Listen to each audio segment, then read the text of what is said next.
Welcome to our second meeting of the Gray Area Book Club with, covering expanded cinema. This is April 12th, 2020, I think.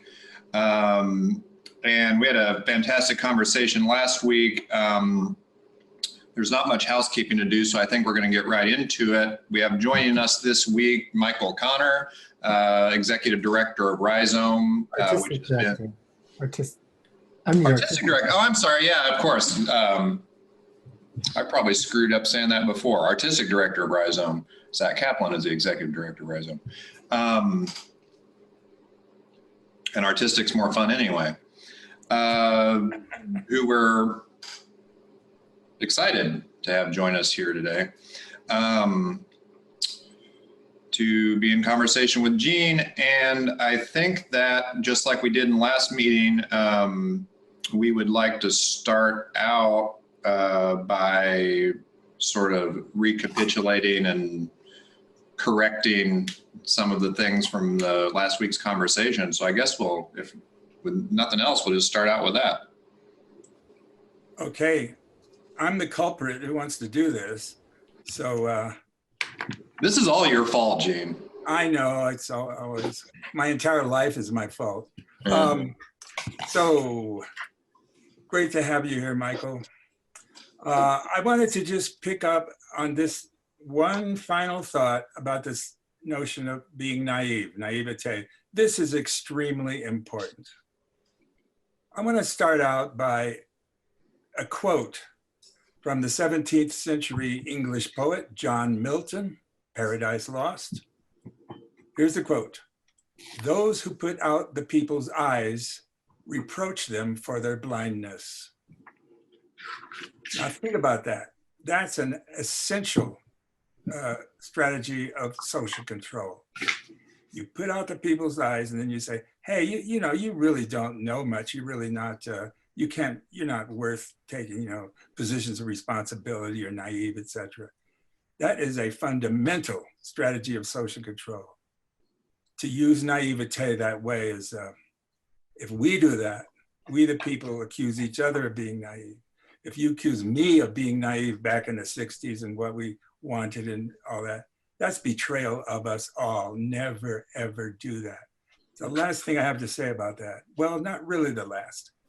In the introduction, those of you who have seen it, the actual introduction, I guess it's online, the first picture you see is me and my friend Ted Zatlin in the editorial offices of the LA Free Press, from which this book, Expanded Cinema, was founded on articles there.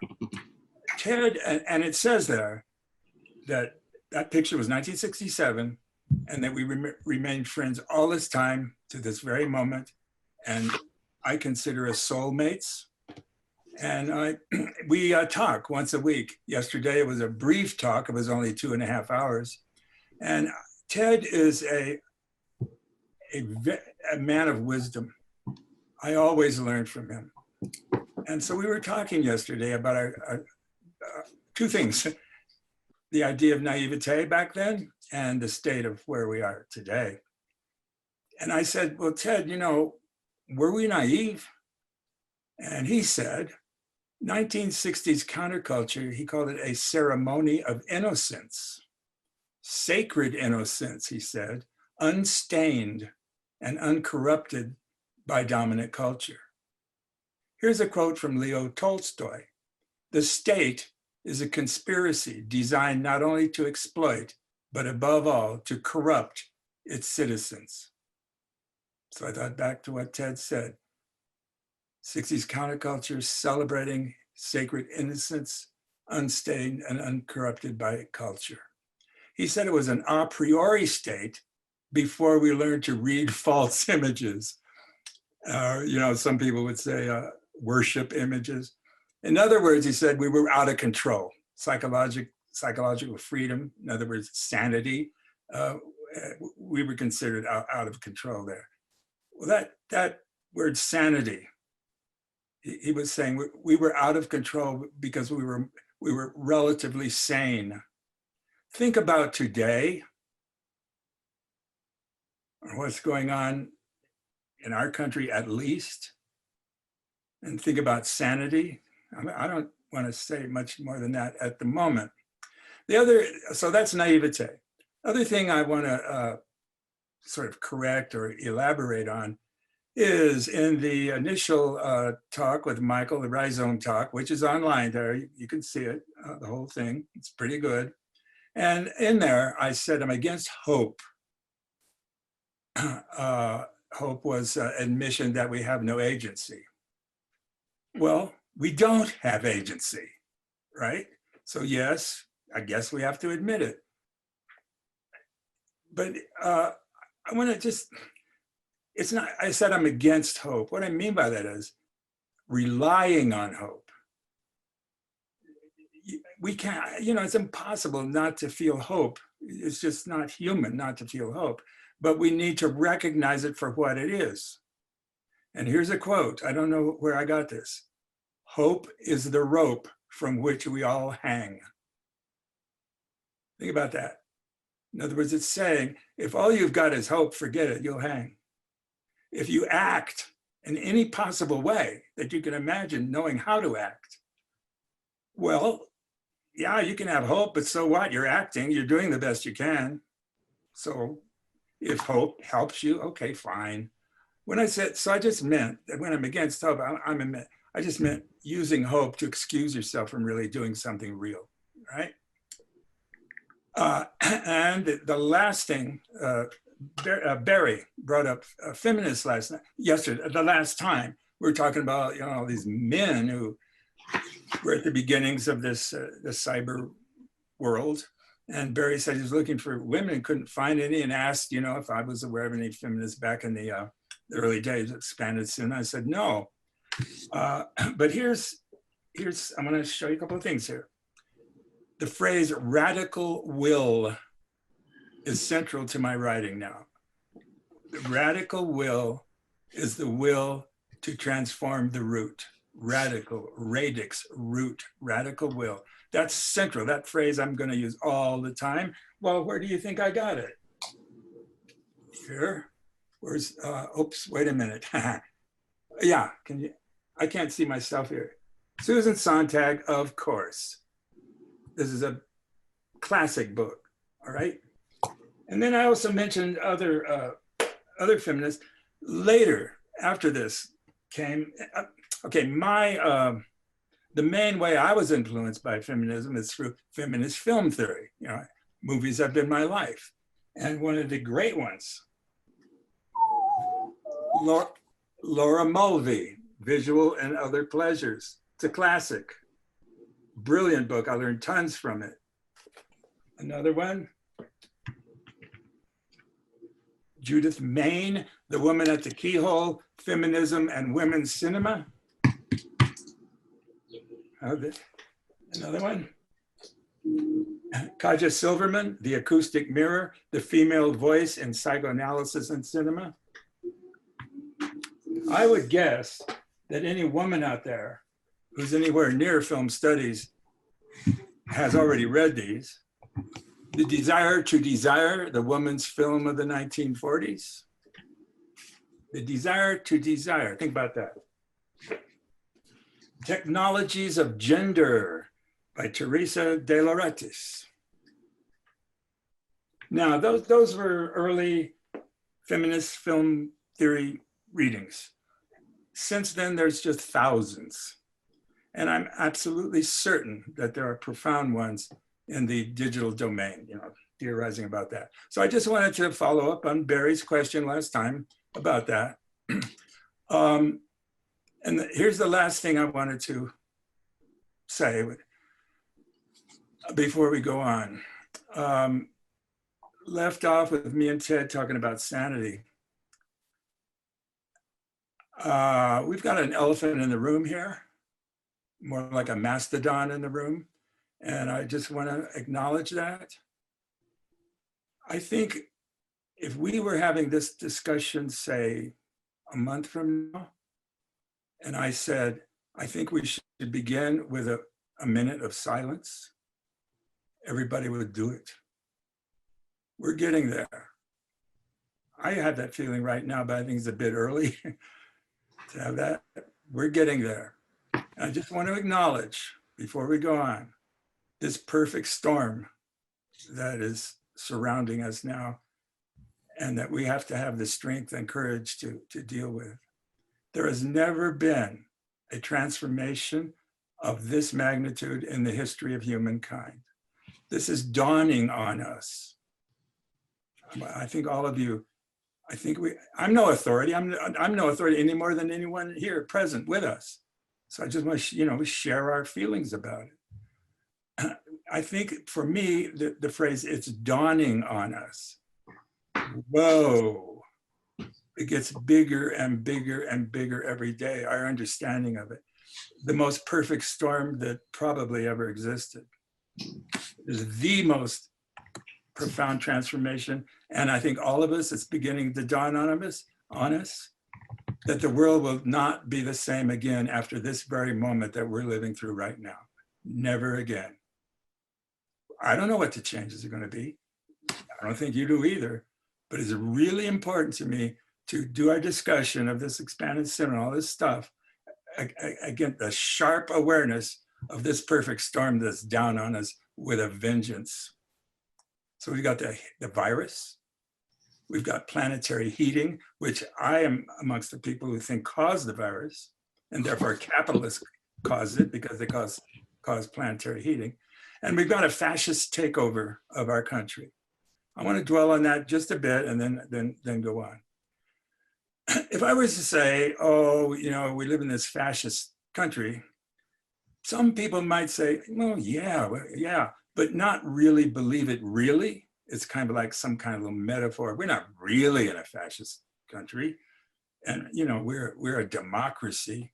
Well, friends, we are not a democracy, and we are living in a fascist country. And there is a fascist takeover happening in front of your face every day when Trump pulls out his next trick. I want to read you something here and remind you before I go on, fascism is well understood. It's very simple. Fascism is the merging of corporations and the state, period. That's it.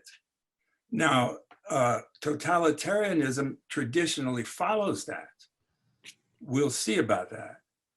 But I want to, having brought up totalitarianism, I want to read this one paragraph from one of my heroes, Sheldon Wolin, who passed on, one of the great political philosophers of our time, in this absolutely essential book,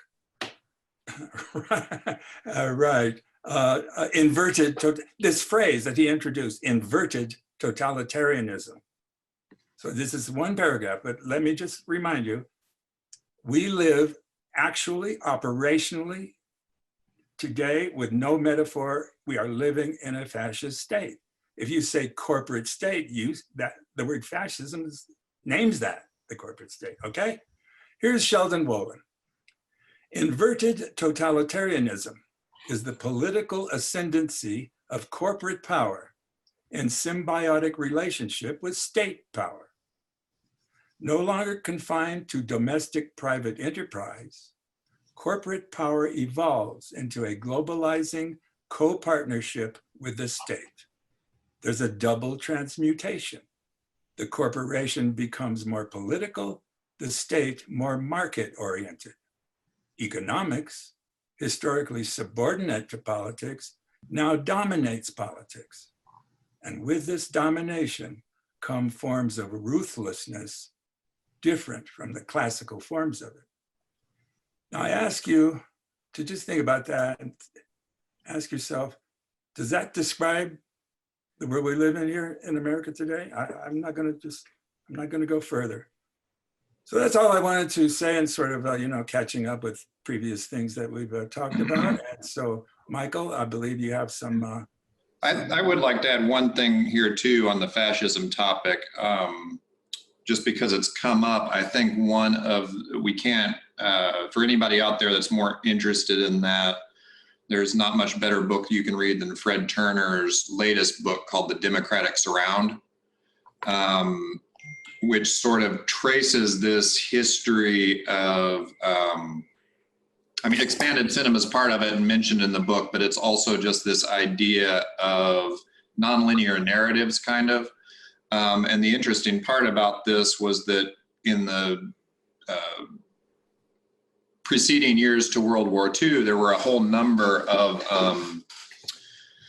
American sociologists and sort of political thinkers and theorists, media theorists, that were trying to figure out why fascism was rising in Nazi Germany and what could keep it from happening in the US. And if you look at the history, it was pretty close. I mean, there were American National Socialists then as well.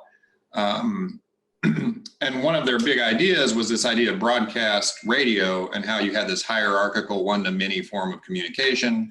And the idea was that that sort of method of media communication to the public would cause sort of a conformity and heterogeneity in a fascist state. And so the ideas then were that the right way to sort of make media for the public was to have sort of a curated set of content that a person could have the agency to create their own narrative through. And this happened with a lot of early Bauhaus exhibitions. Of course, the whole expanded cinema writ large is kind of in this bucket. And further on, theme parks like Disney World, this kind of thing, Epcot, certainly. And then ultimately, all these ideas came into a lot of the political thinking around the early World Wide Web. You had this media space that people could navigate through, and maybe Michael can talk a little bit about this in terms of net art. But the interesting thing, just to close this sort of arc, and again, you should look at Fred's book it chronicles this whole history, is that what happened from the World Wide Web to now, so the dawn of the web, you had this very democratized creation of media assets that people could it's very decentralized in a certain way. But as we've entered this platform capitalism with things like Facebook, one example, but far from the only one, all of these own media platforms that's collapsed our experience into more of a broadcast one-to-many experience again, with the algorithm sort of controlling the feed. You've gotten at least a correlation of the rise in fascism again in the world. And so I think it's really interesting to trace that history and see what those thinkers that we're looking at that dawn of fascism we're looking at, and sort of the correlates to now, because in terms of the media environment, there's a lot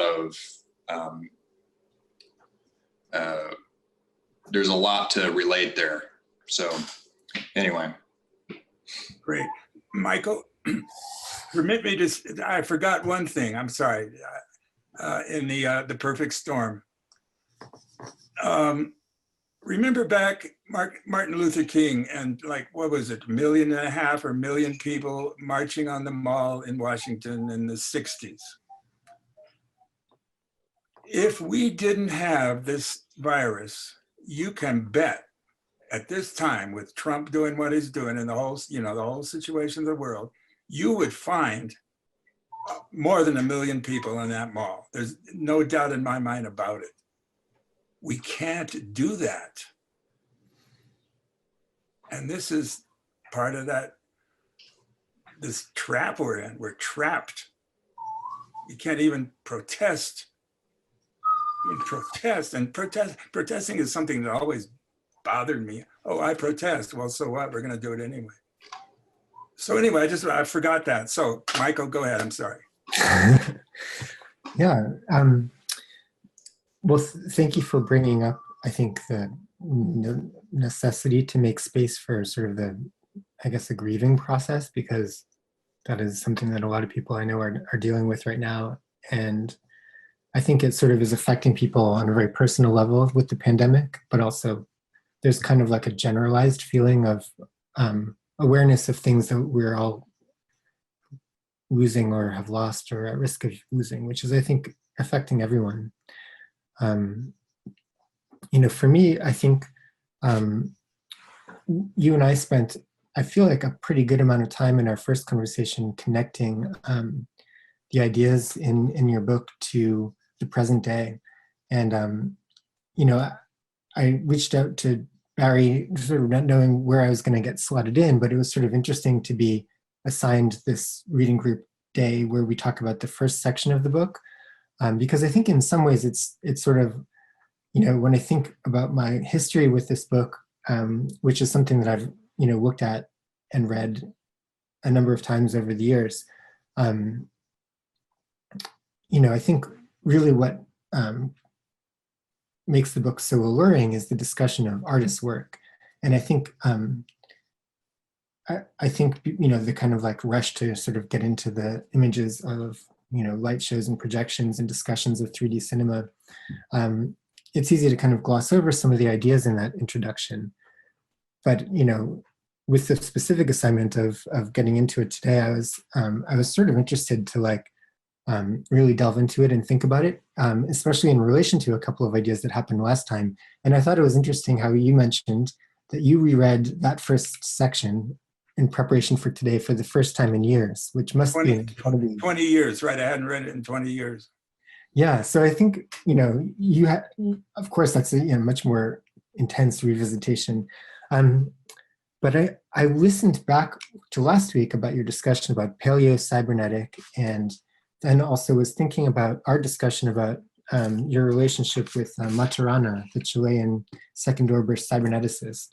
And I guess I wanted to kind of draw out something that I think is happening in the book, which I think apply to our analysis of the current situation. So I think, part of what the book's argument that I understood, was about was just sort of taking this kind of cybernetic inspired approach to film criticism and saying, let's think of the cinema as a system. Let's think of it as part of, not just as the cinema as one component in an overall intermedia network. And that has a systemic effect on kind of human society, or it's in a dynamic relationship with human society and the subject. So, it was kind of like a call for a film criticism and media criticism that understood that sort of dynamic interrelationship rather than thinking of just the text or any kind of older models of criticism that I think had been developed. In particular, like last week, I think you were kind of backing away a bit from the paleo-cybernetic concept. But in my review, I was thinking about that idea. And I like this quote on page 55 where you mentioned, paleo-cybernetic man has not learned to control the environment he creates. We're excusing the gender from the old edition. But my understanding is that paleo-cybernetic man is the subject that's in this systemic relationship with an environment which is partly controlled by people. So the paleo-cybernetic man is in a kind of cybernetic environment and has not yet developed any kind of language for thinking about how to shape that environment. So you're just kind of getting bombarded with signals, with messages, but you're unable to kind of have any agency to structure that, which I think relates to your idea of naivety. And sort of what you're calling for, I think, in that first section is a shift from this paleo-cybernetic situation where we have this system, this intermedia network as our overarching system, but we don't yet have that ability to step outside of the system and observe its dynamic effects and make design decisions that can affect it. And sort of, I think where you get to is calling for the artist as the person that can lead that process by offering different kinds of models for how we have that relationship with the intermedia network. So the artist as design scientist is meant to assess the situation and create an experience in which the subject isn't just receiving messages and responding to them, but is actually calling into question, I think, the whole set of relationships around it.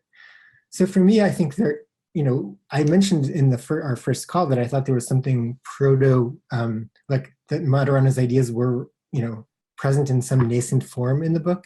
And I think that that's sort of where those ideas are. It's this kind of general identification that there's something that we can think of as a media environment, as a cybernetic system, and then we have to kind of like take this design science approach to altering it, to having these new kinds of experiences so that we can gain any agency over this, all-encompassing global network.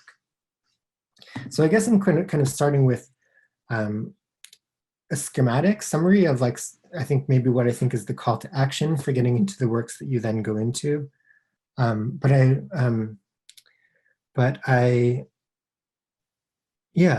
guess I wanted to say, I think that concept of the paleo-cybernetic is kind of interesting. And maybe if you think about the way that has evolved over time, we're kind of still in this sort of paleo-cybernetic space, because as we have tried to gain these experiences, the power of the system in which we are sort of embedded, it's the kind of power dynamics are only becoming more pronounced. So even as we try and develop some language of resistance, the system seems to take shape, grow stronger, and take on an entirely kind of new form. So I kind of wanted to say, I think we're sort of still in that situation that you describe. And maybe that connects with your concept of naivety. But at the same time, I think you were kind of right to identify this sort of idea of media environment as something that we need to address on a systemic level, and that the artists were the ones that were offering a way to think about it. So I wanted to start with that. I wonder if my reading aligns with yours, because when you reread it, you said you found lots of things you didn't agree with, that you thought it was mostly wrong. So maybe we can contrast my sympathetic reading to your critical one. Well, Michael, first of all, what you just said is very well said.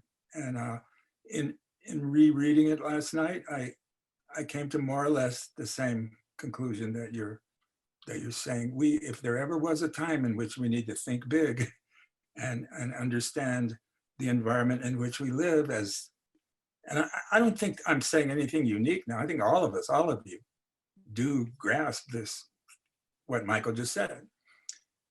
And if we weren't thinking that holistic way now about the media environment, there's zero hope. As far as I can tell, it's the only way to think about it. I went to it yesterday with Jane, first time in 20 years. And here's in a nutshell what struck me. I was impressed by my writing, I must say. I didn't realize I could write like that. I think it's pretty good. And the overall proposition, which Mike just beautifully stated, I do agree with that. I did, however, and I found a lot of stuff that people who like to accuse people of being naive would certainly do around these things. And I found a lot of things that are wrong, just flat out wrong, because I was a kid, I was just educating myself, and you can only know so much without serious guides.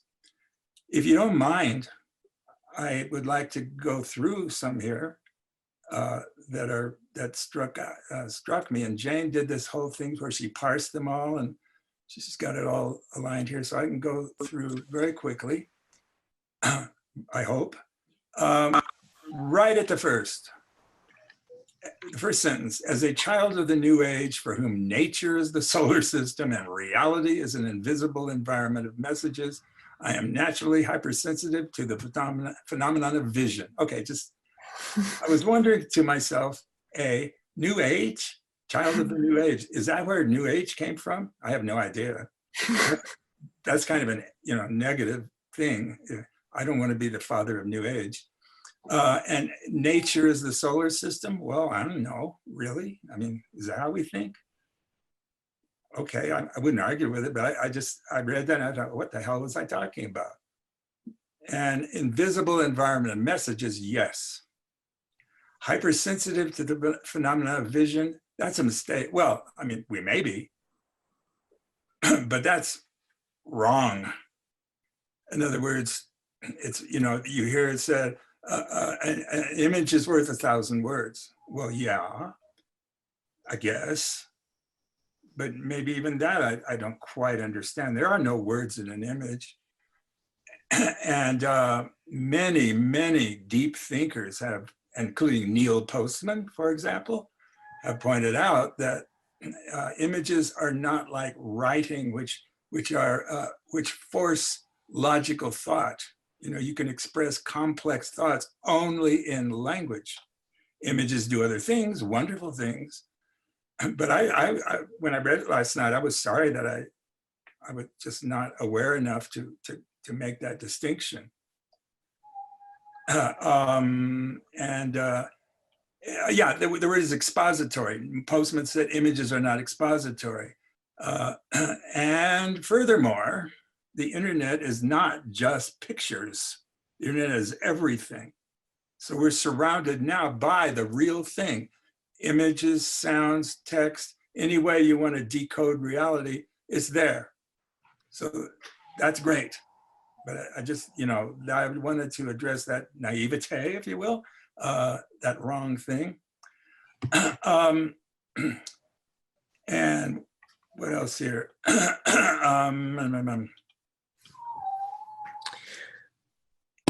Gene, can I mention something?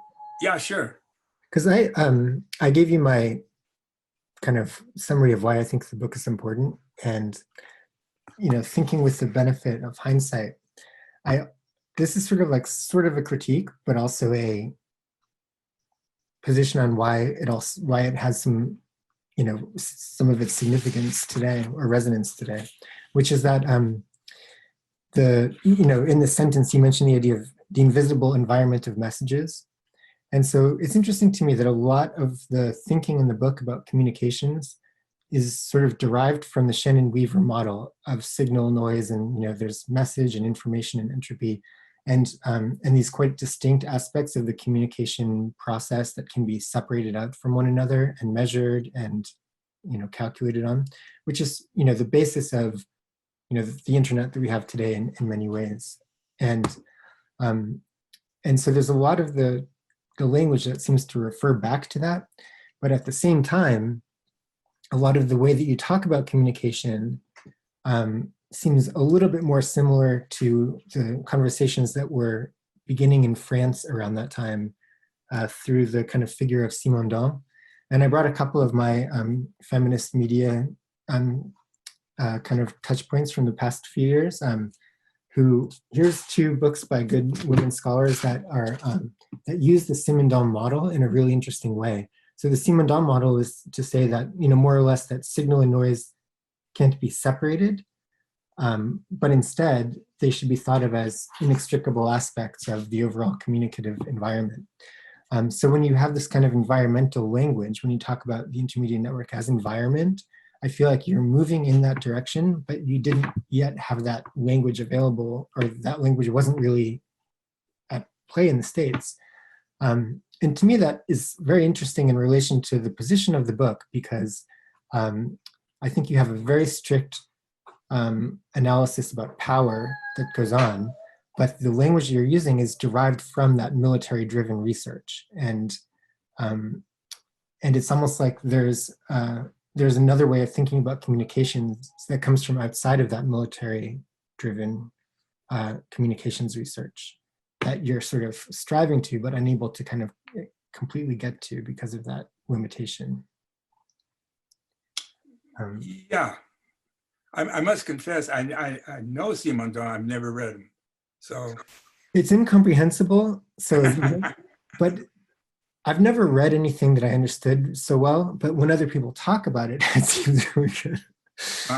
Yeah. Well, let's get to the essence of it. I think what we're saying here. I read that, with the information theory and all that, and I believe that's what you're referring to by military. Yes, all that kind of thinking did come out of military. I don't necessarily think that's a negative. Let me just point out, for example, Buckminster Fuller wealth, as far as I know, I can be corrected on this, his wealth came from the military. It was the geodesic domes around for radar. So just, I mean, just because, I mean, in one sense, where the hell else is real serious money going to come from in our world, right? It's going to come from that. But let me back off. Yeah, reading that chapter, I believe it was the first time, maybe in the world, that someone was applying information theory, thermodynamics, entropy, and all those metaphors to the reading of media. And that's, I like that. I'm glad I did that. But then one has to ask, okay, that's interesting.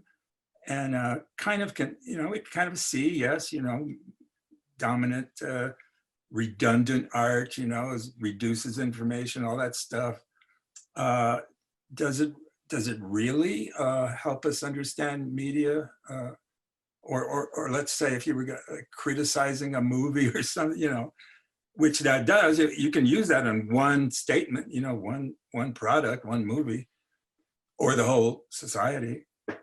And the question comes up, is that really helping us?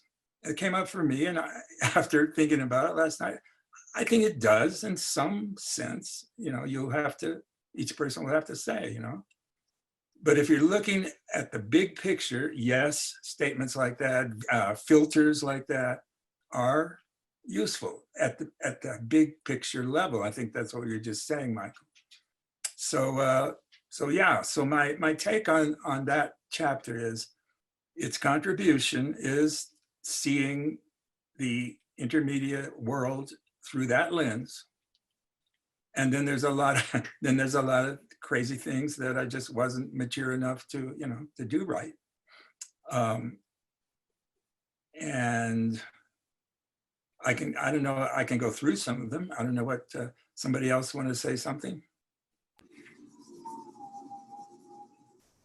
Well, Yes, through some.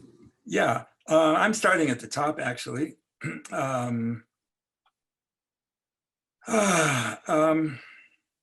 Well, we're going back to the moment, the counterculture moment, and Ted Zatlin's thing about innocence and a priori consciousness before the media kind of corrupted us.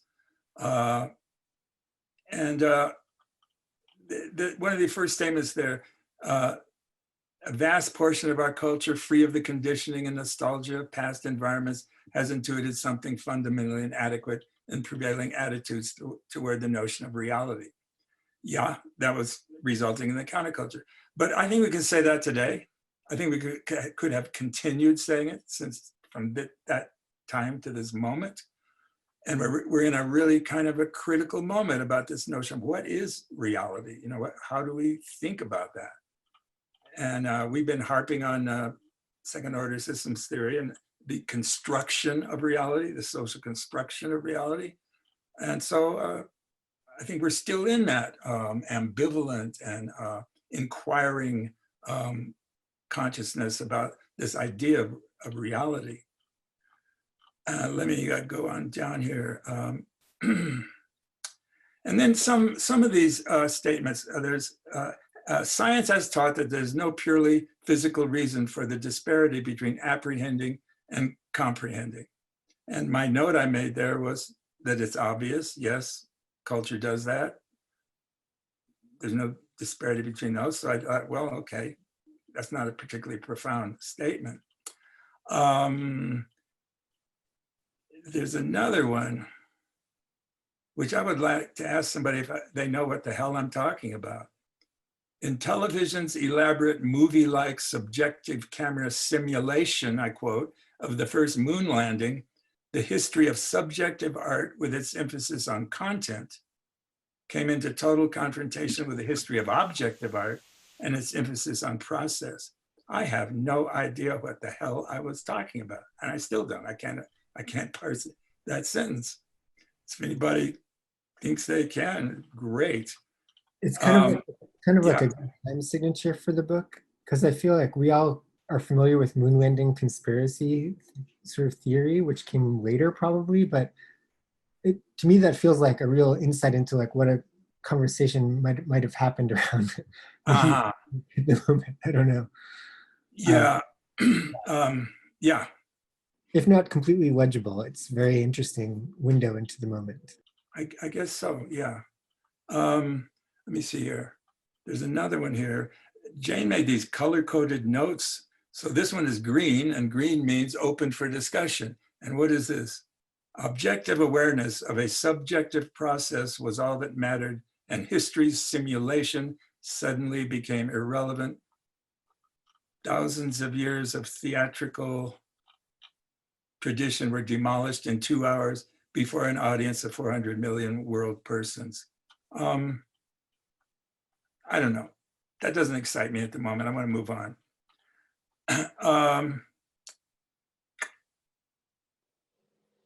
I'm interested in talking a little bit about this sort of role of artist and difference between art and entertainment.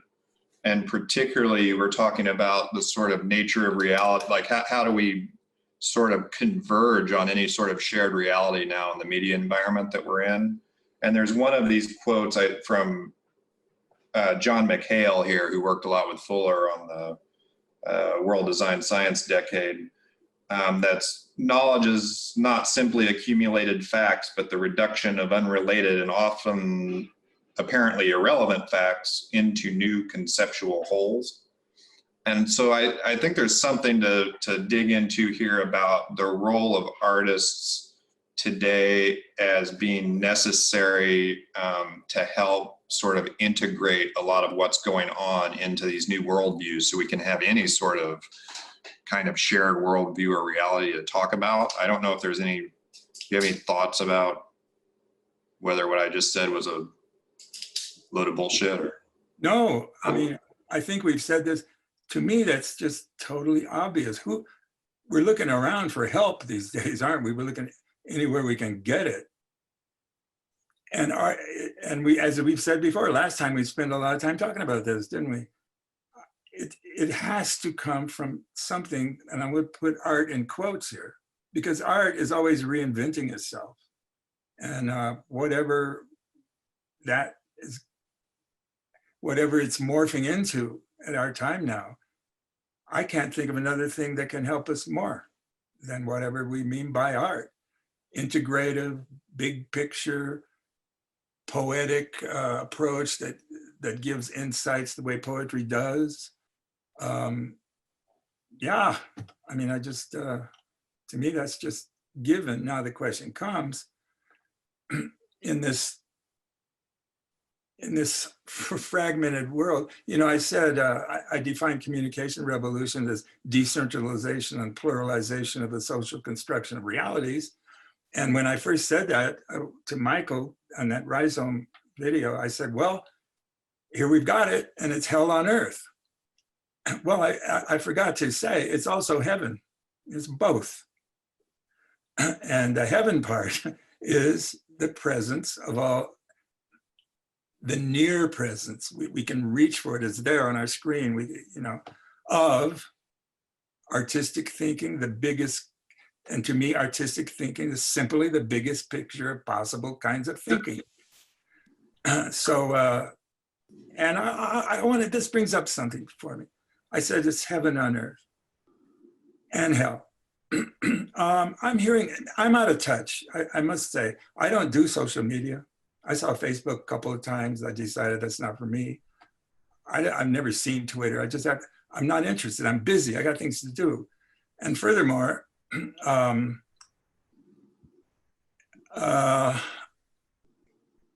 broadcast, I define broadcast as sort of, in one way, that term broadcast is very, very multi-level. I'm trying to write about it now and kind of explain what I mean by that. But I said, on one level, the broadcast is mass culture, mass cultural consciousness, whatever you want to say that. Society, the broadcast is society in general.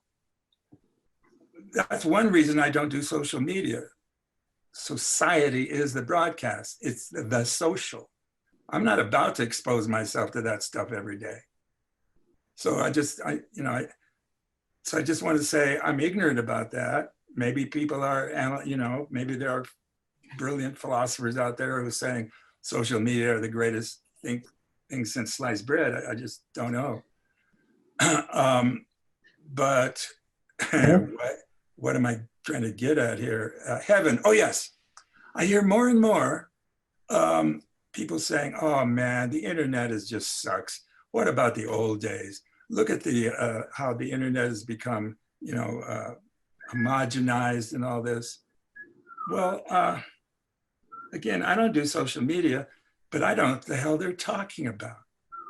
To me, the internet is pure, sheer heaven. And the only reason I ever use it is to learn. I'm self-taught. And, this thing is incredible. But I go to the internet for research, to learn, to get ideas. I do not go to the society for that. I go to experts, to serious thought, and it's all there. I wouldn't be there otherwise. There's no other reason for me to be there on that internet. And I can learn more today than ever even imagined in the early parts of the internet. It is so fucking rich that it kind of bowls me over when people said, the internet is degraded into something. They must be talking about social media, and I'm just not there. So I don't know what that's worth to you guys, but it's a big deal for me, I can tell you. Go ahead, Gene, Mike. I think one of the ways in which people are using social media and the internet now that is a little bit distinct and maybe has a more complicated relationship with the platforms, it's just that we all are part of communities that are being affected by, unemployment and medical issues and just and racism that's rising because of the pandemic. So the only way we can really communicate with our neighbors right now is through things like Facebook groups and stuff like that. So there's this sort of predicament which has been present in the media for internet users for a few years, around, the only way you can really access people in your community is through these very problematic corporate platforms.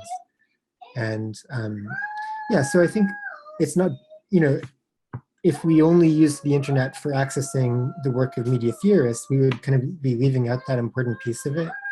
I wonder if you have any thoughts about what to do about that, because I think, the platforms are so problematic, and yet that is where our communities are in many ways. And it's, the work of undoing that seems so much bigger than what we can take on in this current crisis.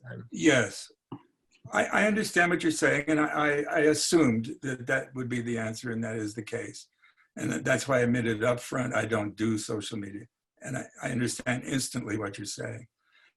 The problem here is the problem from the very beginning. I think in the Rhizome video that's online, I'm not sure, there was this lecture that I did in 1974, right? And I'm saying the internet didn't exist at that time, but I'm saying any media like that, at the time it was like cable television and all that stuff. And I said, if it is not operated, is it socialized? If it is not socialized and operated as a common carrier public utility, and in that I was including TV, right? NBC, CBS, etc. If it's not socialized and operated as a common carrier public utility, I think I said we cannot call ourselves democratic in any meaningful notion of the word. That's one of the most radical things you could ask for. That medium, which is the control medium of forever, it's a social control, mass communication. And you're saying that it should not be left private, it should not be left up to corporations, that it should be socialized, public utility, content separated from conduit, right? Pipe from what's in it should be separated. That's the telephone system. Well, just think about that. What would happen right now, tomorrow, if they say, okay, that's happening? from now on, social media, the whole internet is going to be that, socialized. Number one, all that enraging advertising that puts it right in front of your face without asking your permission all the time would just stop. The whole capitalist motivation for the internet being what it is, if it was socialized, would not be like that. And so to me, when you bring up and you point out very rightly what you just said, that's maybe that's the end game for us, that we did not and are not operating the nervous system of the planet as a free and open, socialized, true nervous system, not dominated by anything. I think that's a really important point. I love the phrase cybernetic socialism as a kind of idea of what you're talking about. And that's nice. In a way, it's not my phrase. People use the phrase. And I think Maturana was a person that maybe used it. But I think, interestingly, like another key kind of fissure in cybernetics, and I'm not like a cybernetics historian, just like it's of interest, but just around a lot of the US cybernetics research, because it was funded by the military, really emphasized centralized control and high levels of automation, even when it made things more expensive and complicated. Come here, son. And there were other, if you look at developments from the Soviet Union or the non-aligned countries in technology, they were often far behind and not adopted, but they would prioritize those things less and make different kinds of decisions. So the kind of idea of cybernetic socialism involving like a decentralized decision-making over systems is kind of, I think, something that a lot of people are talking about in the world now. But if we think about that as the distinction between a kind of dictatorship-based socialist system and a democratic socialist system, decentralized socialist system. Anyway, just some language to put on this kind of question of. Yes, well, thank you. I hadn't heard it before, and I like it. I just want to make a comment. I've had some feedback from some friends, some, not all, that said, "Oh, that was really great, Gene, but I just don't get all that cybernetic stuff. It just goes right by me." And I admitted up front, I said in the writing of the introduction and got into Heinz Force and all that, I knew that it was going to go right over most people, and they might even be interested in it. So I would like to sort of think now of expanded cinema. We're using the term cybernetic. And just I'm thinking, well, let's just say that expanded cinema is that. It comes from communication and control and animals and machines. And well, you could call expanded cinema that. We're communicating through images and sounds. We're trying to control something, our own autonomy. And I want to point out that that's what it's all about. Second order is about autonomy.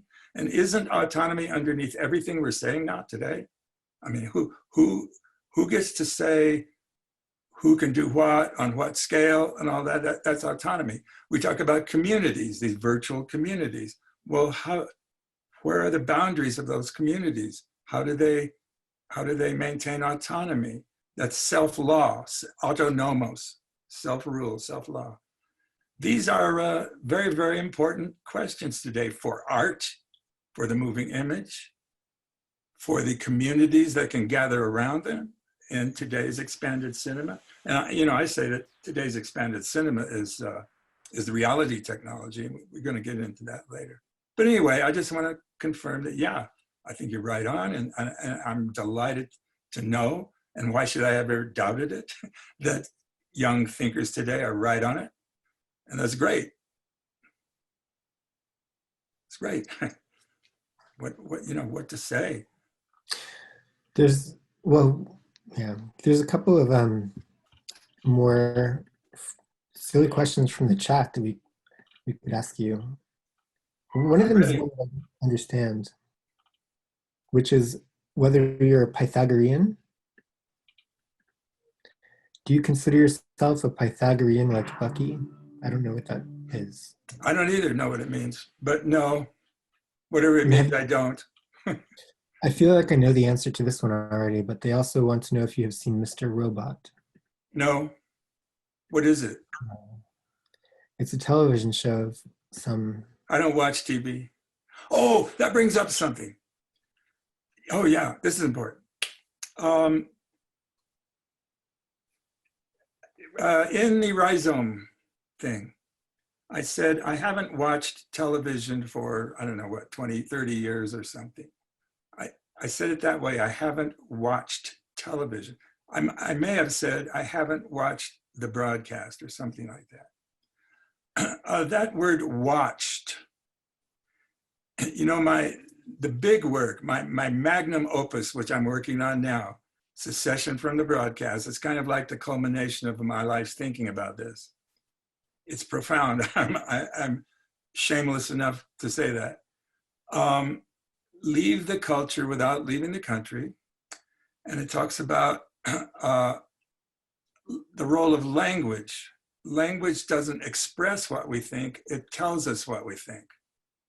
So to leave ourselves, we've got to leave our language. We've got to reinvent the language. That language can be spoken, it can be audiovisual, whatever. We got to leave it. So when and that's a discipline. It's really hard. It's not easy to do that. And so when I said, I don't watch television, I'm trying to train myself these days, and it's hard, to say, I haven't used television for 20 years. The important point is not whether you watch or read or hear. Those are modes of usage. We are users. We use the media to construct ourselves. That's not a new thought. That's what cultures are. Every culture is a technology of the self. And I'm twisting Foucault a little bit there, broaden it from what he meant. And so I just want to make that point that there are certain disciplines, personal disciplines, technologies of the self, that is to say, thinking ourselves as users, not, consumers or watchers. We use this. And think of it, I'm a user. I do heroin every day. I'm a user. That's what that kind of thing I'm trying to get across. Anyway, that's my rant on that one. Thank you for bringing it up. Well, I think one of the interesting, and a lot of this secession from the broadcast material is in the video from the Gray Area Festival talk you gave that's available on the webpage if anybody wants to watch it. But I think one of the things, I rewatched some of it the other day and picked up on this,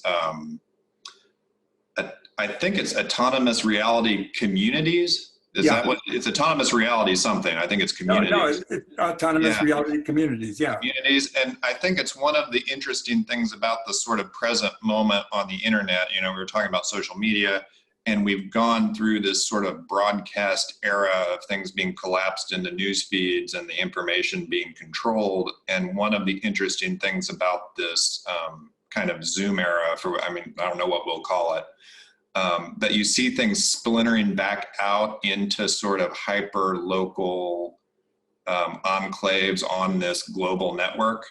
And so it seems like there's this idea of these more autonomous reality communities, like breakout rooms, like that kind of thing, sort of forming out of this, out of everybody being in their house and having to connect intimately with sort of smaller groups of people that they would normally see socially. So, yeah, you reminded me of something very important that I wanted to say today, and I totally forgot and would have forgotten. I want to respond to that this way. I want to go back to the time of counterculture.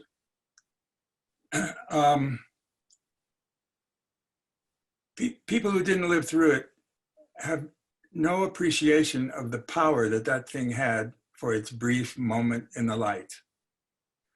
And I want to try to communicate that this way. I was associate editor and one of the leading columnists in that paper. And there were a lot of the so-called underground papers, but Free Press was the biggest and first and most influential.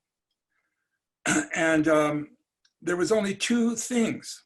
There was the broadcast, ABC, NBC, you know, the broadcast, and the underground press. That's all. There was just two things. So there I am, being me in that paper. Andy Warhol calls up. Hey, Gene, I'm in town. I never met the man. And I thought he's joking. Can't be Andy Warhol calling me. And I says, come over and, you know, we're at this coffee house, come over and talk with us. And I did, and I interviewed him and made a column out of it. Sometime later, Jack Nicholson calls me up at the office. He said, hey, man, come over. There's this hip place that everybody hung out. I turned him down. I had an attitude about Hollywood. The point I'm trying to make here is the power of persuasion of that little voice, that tiny little voice, against a huge broadcast, New York Times, all this stuff. A new social reality was emerging, and it could only emerge through that tiny little voice of the free press. And it only lasted so long. It could not be permitted to go on very long that way. It had to be assimilated. It had to be commodified. And so so that was a big deal in my life. And I learned a lot from that. So now let's fast forward to today and what you were just saying, Barry. The autonomous reality community idea is, and the way I say that, is we talk about things because we create the things we talk about by talking about them. We create the things we talk about by talking about them. We become a reality community. We invent these, we talk these realities into existence. We tell us what we think. And if we're doing it ourselves, nobody telling us what to do and how to do, we are autonomous. Self-law, autonomous, we're doing autonomously. Well, that's what we see. I think that's what you're talking about, Barry. I think of what you were mentioning, all these, whatever you want to call them, subcultures and so on. I call them autonomous reality communities. Well, the problem today is that they're endless. You know, it's a universe. It wasn't like the old days. It wasn't like that simple, innocent time where there was the big giant and the little guy that was going to, you know, knock out the big giant. And I actually, in what ways is that a problem? Well, how do any of these gain the kind of power that's going to be necessary to get us the hell out of this situation we're in? If by some miracle, the little voice of the free press could have somehow grown and grown, and it was growing, and that's why it had to be assimilated, commodified. It had to be stopped. But if it wasn't stopped, I think at that time, with the zeitgeist at that time, it would have really changed the world. But I don't see how can that happen. And again, folks, I see all of this as expanded cinema. That's how I define it these days. It's unclear to me how if something like that can ever happen. Again, with this infinite fragmentation that we've got. I'm sure there are thinkers that are addressing this. I have no doubt about it. I'm not reading them because I'm doing something else right now. Permit me to do one more thing here, one more way of talking about that. One of our friends here, one of Barry's friends, David McConville, great guy, runs something called the Buckminster Fuller Institute, carrying his legacy forward, and they do righteous work. They give grants for all kinds of great things. And they use Bucky's notion of trim tab. And I'd like to use that metaphor just for a minute. I never use it personally, but I want to attach this to what we've been talking about. On boats, you have rudders. On airplanes, you have elevators on the wings, right? One navigates through water, one navigates through the air ocean. And on them are these little things called trim tabs that when they're turned certain ways, they actually control the controller. They're in charge of the ship, these tiny little things. And so BFI, Buckminster Fuller Institute, uses that notion of trim tab, this little guy that can change things profoundly by being what it is, controlling the controller. Well, if I think back to the free press, that's what I was trying to say. You know, when I thought about that, hey, wait a minute, free press was kind of like a trim tab. We were indeed kind of steering the boat in a different direction, plane flying in a different direction.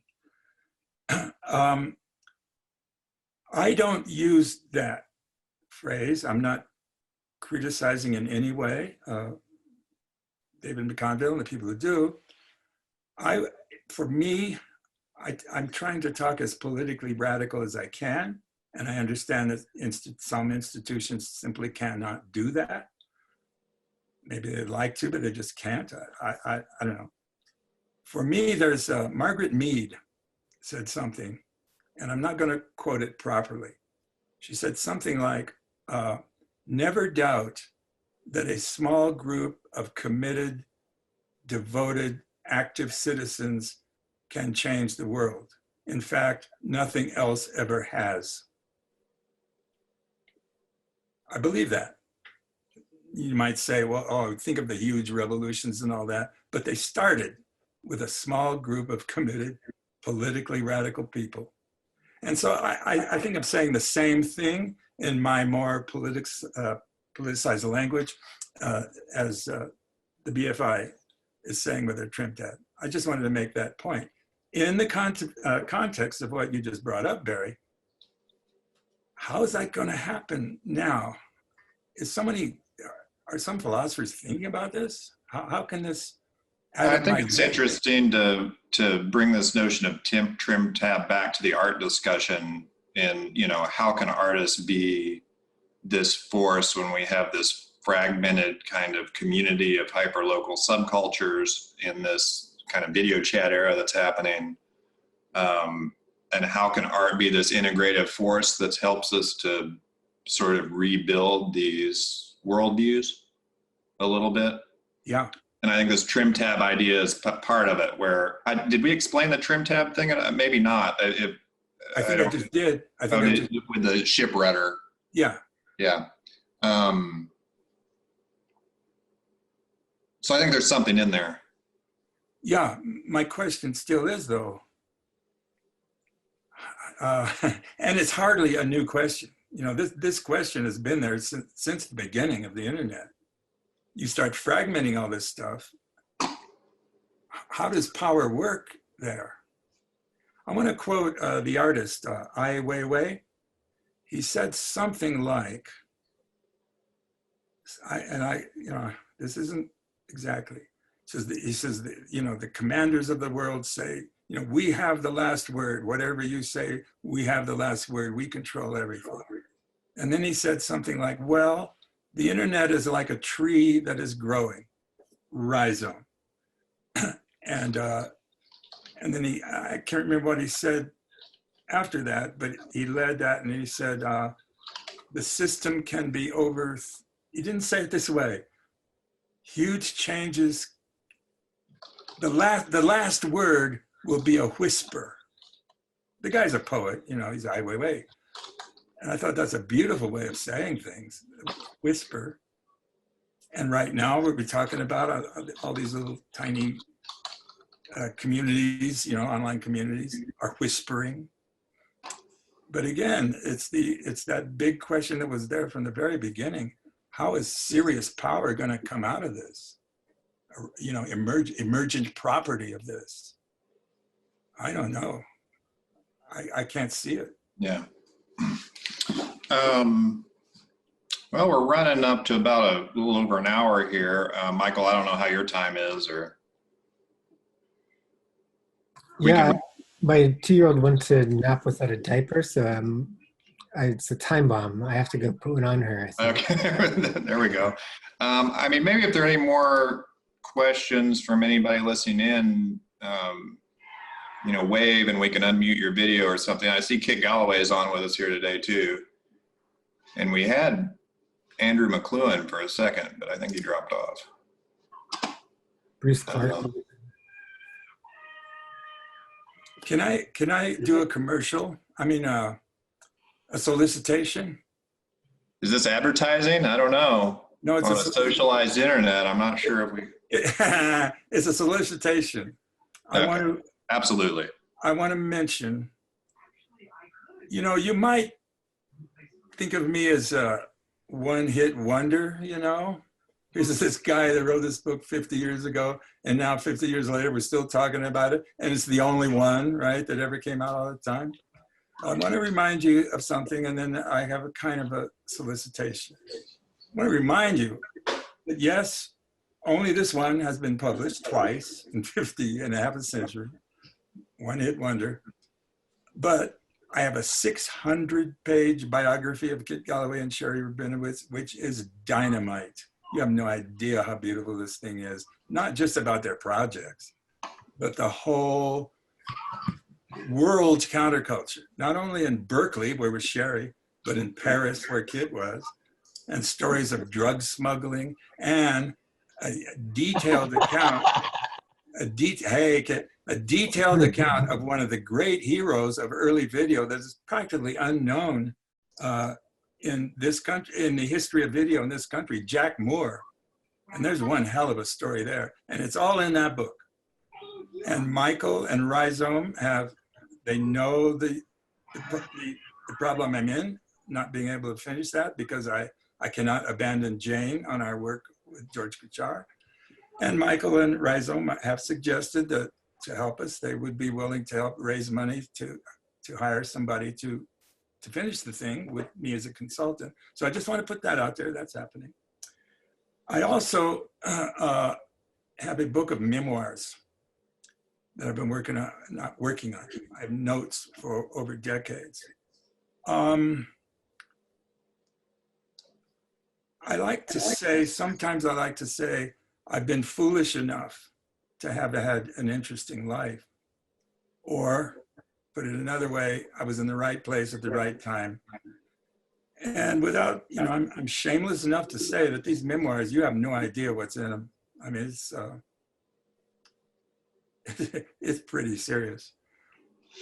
And so what I'm soliciting here is, if there's anybody out there, like a young writer who's a talented young writer and would like to help me finish this thing, it would be taking over these mountains of notes and using me as a consultant to how to put them together. I'm probably going to need such a person because I'm probably never going to get around to this. And I assure you, it's very provocative. And I'm not sure if I found somebody, I'm not sure I could do this. Got to finish this with Jane, but I just want to put that out there. If anybody knows somebody who's a good writer and sees an opportunity to launch their career, I'm telling you, this is it. Thanks for listening.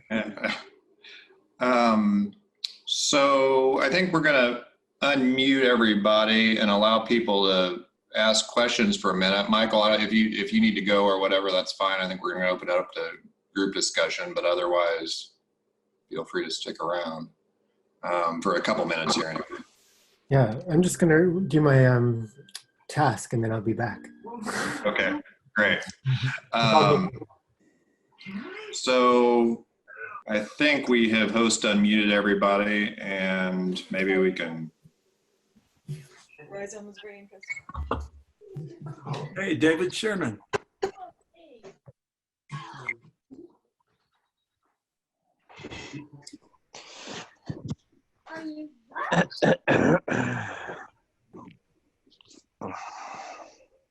Thanks for the food for thought, Gene. Hello? Thank you for the food for thought, Gene. You're very welcome. Who's talking? Patrick Pagano from Maryland. Hi, Patrick.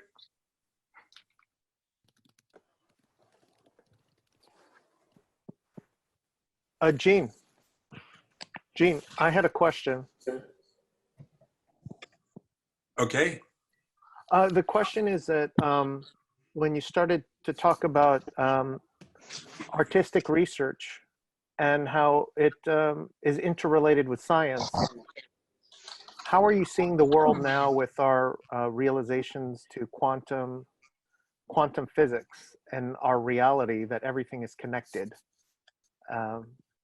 do you want to comment on how artists can help with that, or how Well, we can artists can help. Artists produce the best metaphors possible. You know, when we say artists have this vision, their vision is expressed through metaphors. And yes, at the quantum level, that's where everything is connected. And also, let me just point out, quantum computing, that is to say at the subatomic level, with those indeterminate states of electrons and all that stuff, there is, you could say, an arms race between China and the US. And now the US is just falling apart, so it may just be China, to create the first quantum computer, because they will be so powerful that you, in a sense, you could just rule the world with them.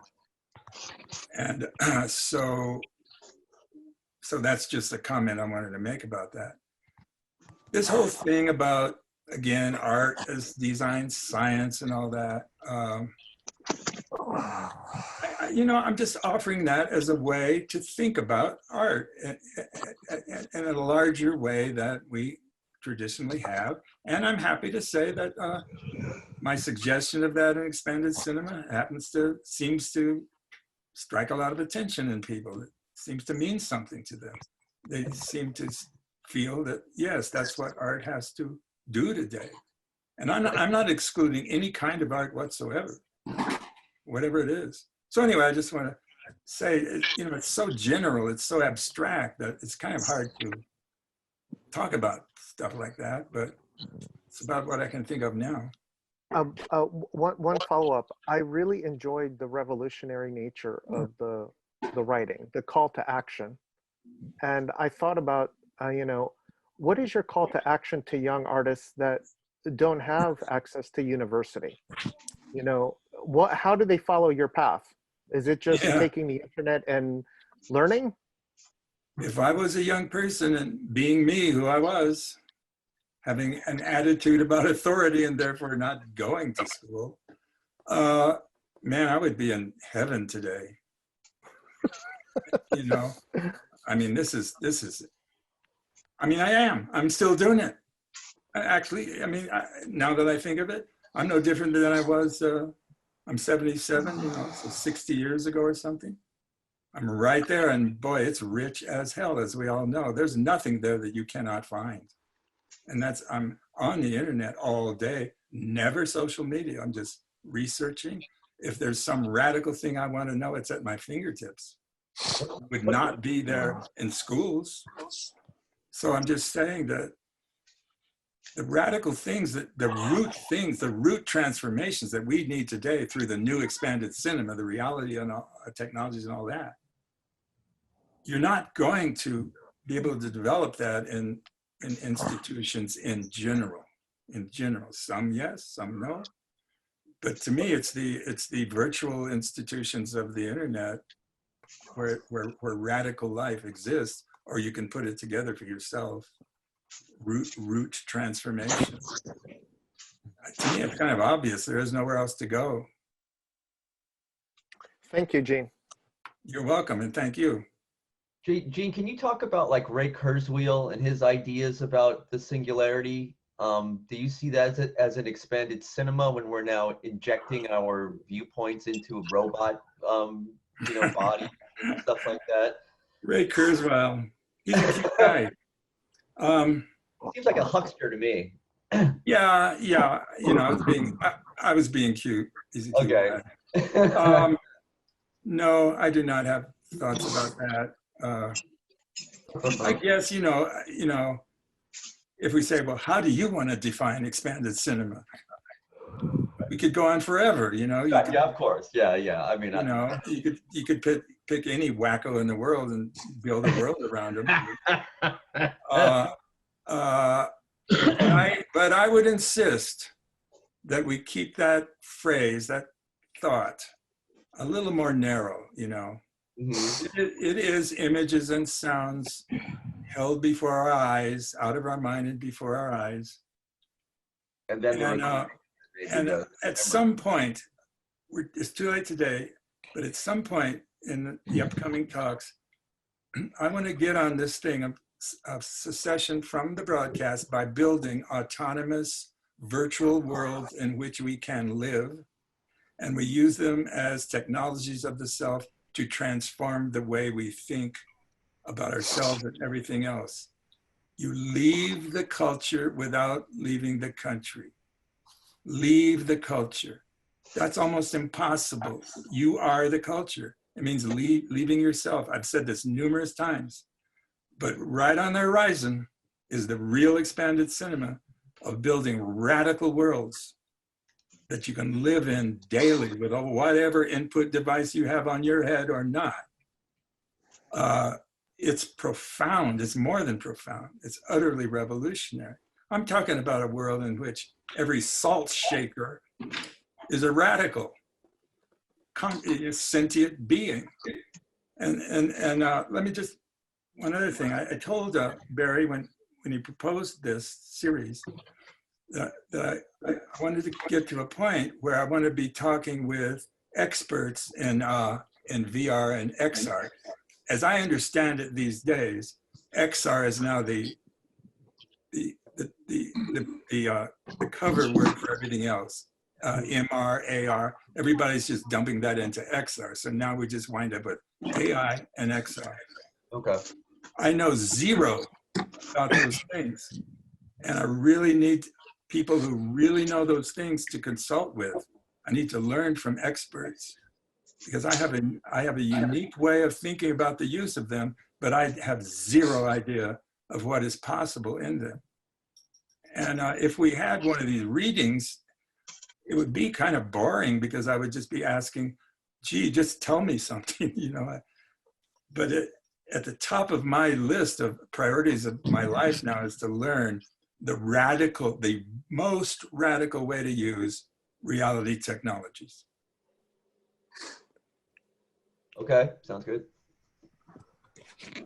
There was a one of the, I don't know if we have it online yet, but there was an argument that Jaron Lanier, who was the keynote at last year's Gray Area Festival, made, and this is sort of building off this thing with Kurzweil, that was a argument about the relationship between artificial intelligence and virtual reality.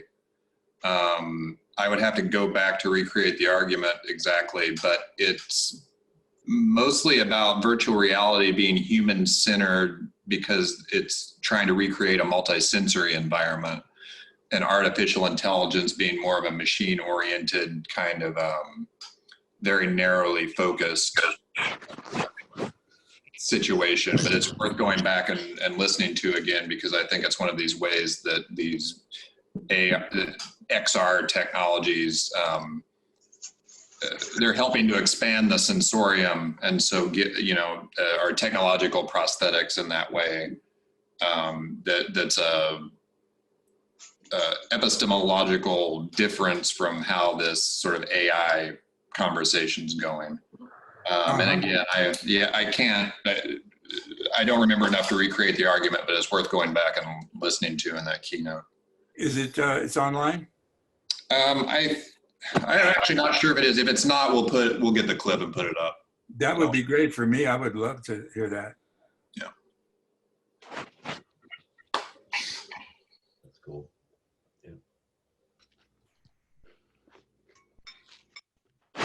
I see on my screen the word Tyler. What? I don't know if I'm asking questions.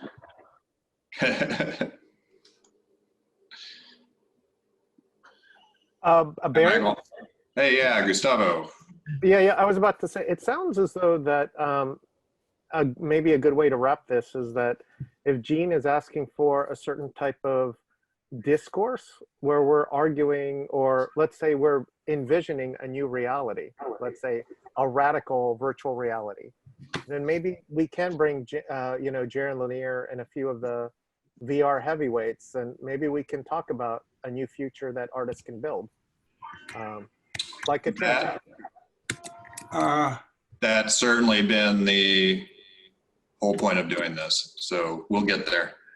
That's cool. But thank you very much, Barry, and thank you, Michael, for your time and the way that you put this together, and thank you, Gene, for your time too. Great, I've guys. been inspired. I want to just quickly respond to that. I'm talking about a world, a virtual world in which you live, whose entire being, let's say, for lack of a better word, is exactly counter to the imperatives of social control. Exactly counter to the imperatives of social control. Well, what are those imperatives? That's a very complex, that's what I study. If I can lay out what are, very, very subtle and very crude and the whole spectrum, what is absolutely essential for social cohesion of this kind, of this society that we have now, and bring it down because you've just left it and gone to a world in which every micro inch, every nanosecond is exactly opposite to those imperatives. And so, I don't think, Jaron Lanier is a brilliant man, but he hasn't been thinking about these things. Almost no one has. And I have not thought them through yet. So that's where, these abstract philosophical discussions about AIXR, they're great. I love it. It's the future of cinema, but it wouldn't be productive to me until I can give these people the list. How can we achieve this in virtual reality? Well, we're at about 90 minutes, so I think it's about time to wrap things up today. Are there any parting, Michael, Gene, you have any wrap up? Well, I just want to say I've enjoyed this enormously once again. I never have the opportunity to talk to people about these things. And it's just, I just want to thank you so much for this opportunity. I love it. No problem. And for the people on the call, we also have an ongoing Put a chat. bunch of chat room stuff in, which I got a good response from this guy, and I hooked up with him, hopefully. Hi, Jerry. We have some chat rooms running all the time that you can get connected to at patch.grayarea.org, where there's discussion running all the time. And then we're going to keep having these weekly meetings. Thanks, Michael, for joining us. Thanks for having me. It was such a pleasure. Great to see you again, Michael. Great to see you. Thanks a lot. Thank you, Gene. And we're going to unmute and everybody can say bye. Bye. Bye. Bye. Take care. Bye. Thank you. Thank you. Bye. Thank you. Toodles. Hey, hi, Kit. Hey, Gene. Yeah. Hey, Michael. Hi, Kit. Hey, everybody. Hey, everybody. Stay safe, everyone. Yes, be safe. Wear a mask. This is wonderful. Thank you so much. Safe and sane. Or partially sane. And consensual. True. Let's not get too strict.